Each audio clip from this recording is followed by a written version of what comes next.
everyone, and a big, big Merry Christmas. It is Christmas Eve, and what an exciting, sometimes stressful day.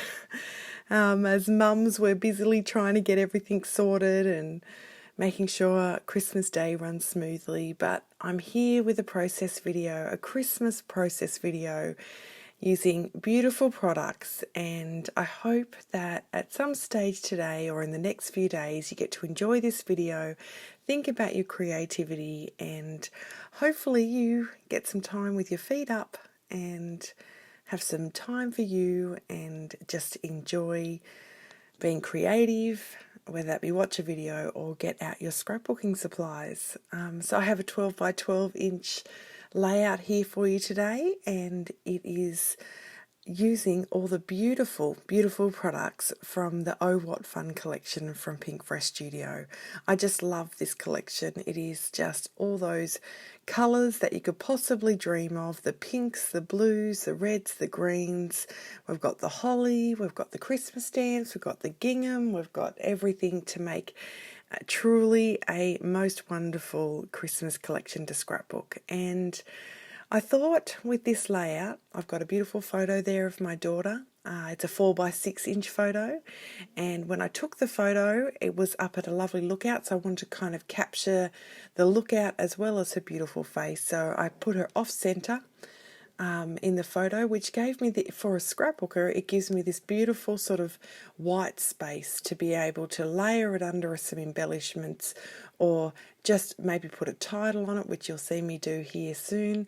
But it just gives me that it's almost like it's a 3 by 4 inch photo, which is half a 6 by 4, because it has that white space that's not occupying your eye. It's not making you look at it. There's not more people there. It is just really drawing your eye still to Katie, but still being able to be a larger size photo, which is a normal 6 by 4 inch.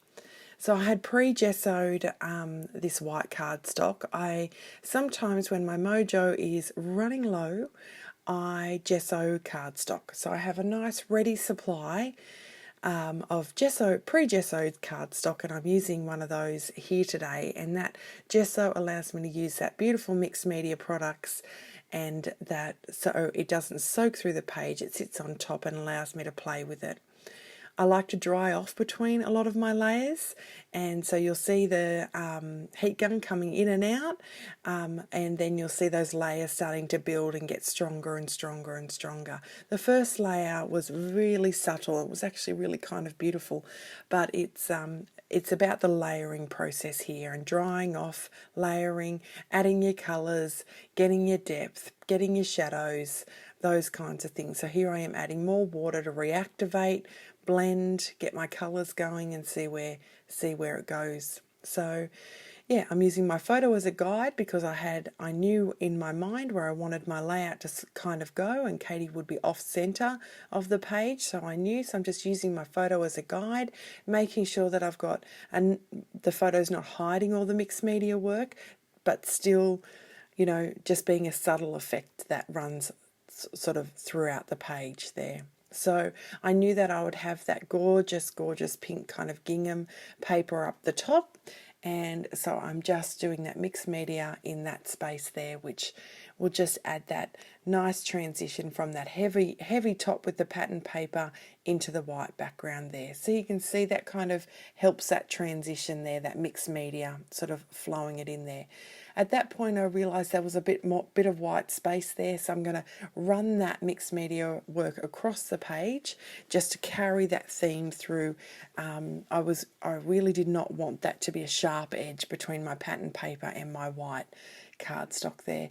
And as you see, by me drying off, it's getting that really beautiful depth. You can see that character coming through, those pools and the pigment sort of stretching out to the sides of where the water is, and it gives me that beautiful sort of mystical, magical effect there. If that, I hope all that makes sense. If not, ask any questions in the comments below. So here I am, I'm just adhering my pattern papers. I'm just dressing the edges just to give it a bit of texture, and also just sort of identify, to really sort of make it stand out on its own. I need a new edge distresser. That one I've had for years, but it's like when it's distressing, it's like really crumpling my paper and my photos. But so if anyone knows where I can get or a brand of an edge distresser, please let me know in the comments because I need to pick up another one of those. And here you go. So I'm just balancing it out, ruffling up my edges just to give that bit of texture.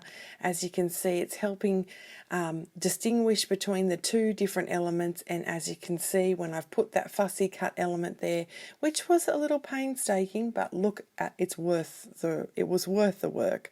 It's all sort of just come together in that in those 3 or 4 little elements there. As you can see, that ornament cluster, it looked absolutely stunning on the pattern page that it came with.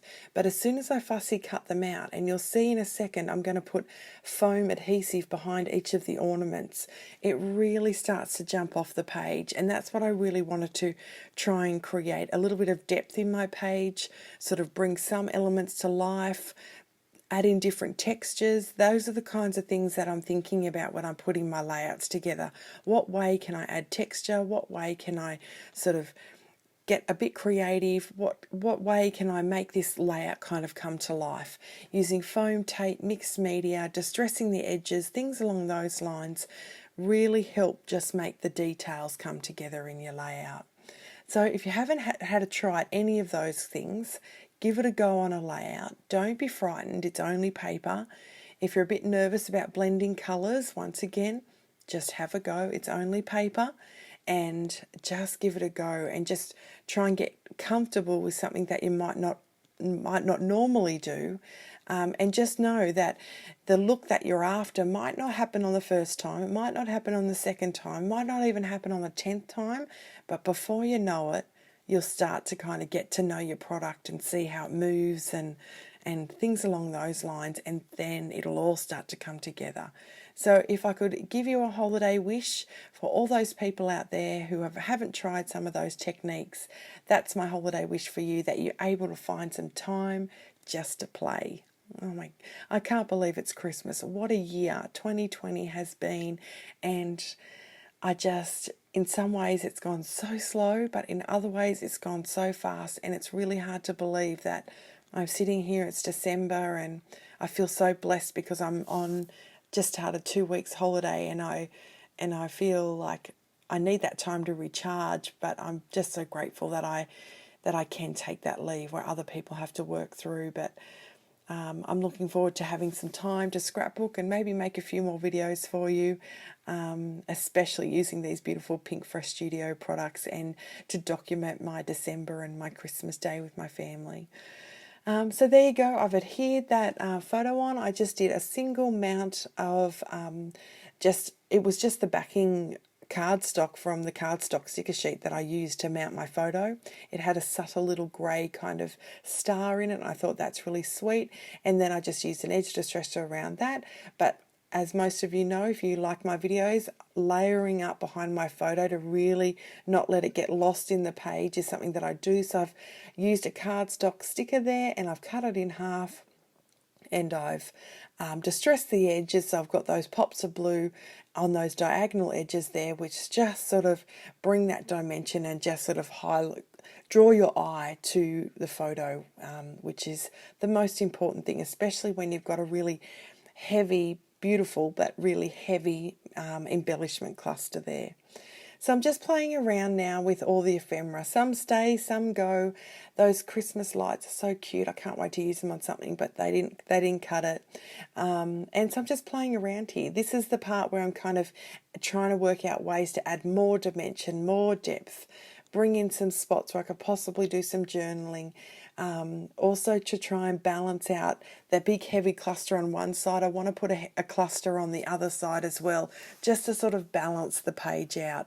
I don't want to sort of just be one side really heavy and the other side not have a bit of a feature. So I'm going to build a little cluster there on the side. And yeah, actually I'm just having fun really flicking through all these gorgeous ephemera pieces from this collection. There's so many yummy things, and documenting my project life, I can just see by even looking back at this video right now how easy my project life page is going to come together with all those gorgeous embellishments.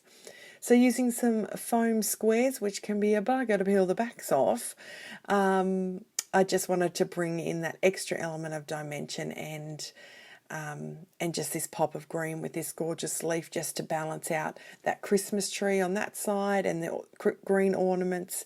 You see me balancing that out. I've got the green tree, the green leaves, the green ornaments. I've got the blue ornaments, and then I've added in the blue cardstock sticker like around my photo there, and I've also added in the light blue joyful label there. The reds and the pinks I've pulled it in with the pattern paper and the mixed media, and the yellows, you'll see that I've added some yellow embellishments and a couple of yellow Christmas ephemera ornaments there to balance out the yellow.